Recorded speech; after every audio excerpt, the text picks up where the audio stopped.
দিয়ে দিলাম। আজকে কচুর লতি রান্না করবো নোনা ইলিশ দিয়ে।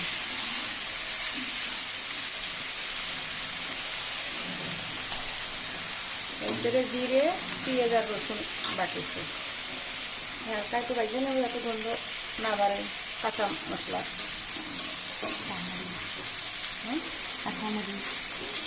কাঁচামরিচটাও দিয়ে দিলাম।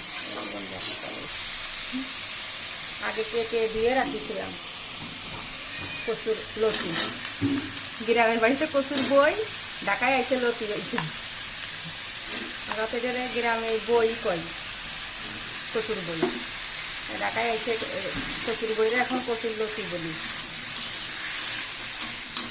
দিয়ে দিলাম লবণ, হলুদ দেব।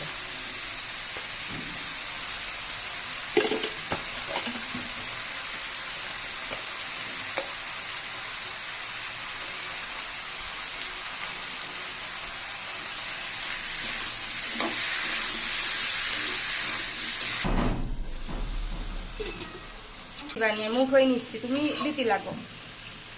কষাই হালকা গরম পানি দিয়ে একটু হালকা কষাই নেব। অল্প একটু পানি দিলাম, মাছ দিলাম ভিতরে।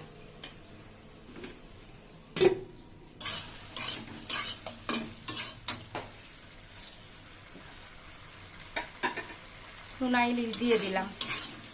ব্যাঙ্গে ছুড়ে রান্না করবো। নোনা ইলিশ দিয়ে একটু ভালো করে কষাই নেব। তারপরে হালকা একটু পানি দিয়ে সিদ্ধ করে নেবেন। পরে রান্না শেষ। বেশি দেবো না পানি, অল্প দিবেন। নোনা ইলিশ দিয়ে এবারে কষাবো।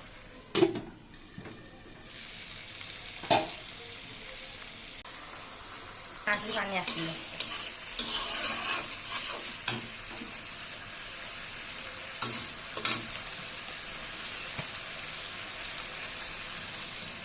জলের পানিটা দিয়ে দিলাম। গরম পানি দিচ্ছি। তরকারি রান্না করতে গেলে একটু গরম পানি দিলে ভালো হয়। গরম তরকারিতে গরম পানি দিলে তরকারির স্বাদটা ভালো হয়।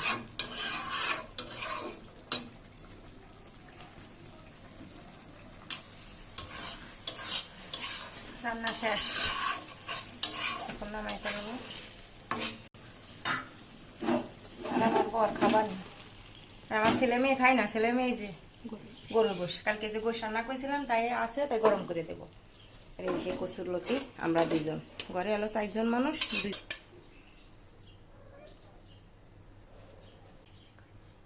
কেমন হয়েছে? মজা হয়েছে। আজকে কিন্তু খাবি? হ্যাঁ, খাওয়াইনি। তুই কচুর লতি খাতে চাইস না? অনেক সুন্দর করে রান্না করেছি। আমরা চিংড়ি মাছ দিয়েও কচুর লতি খাই।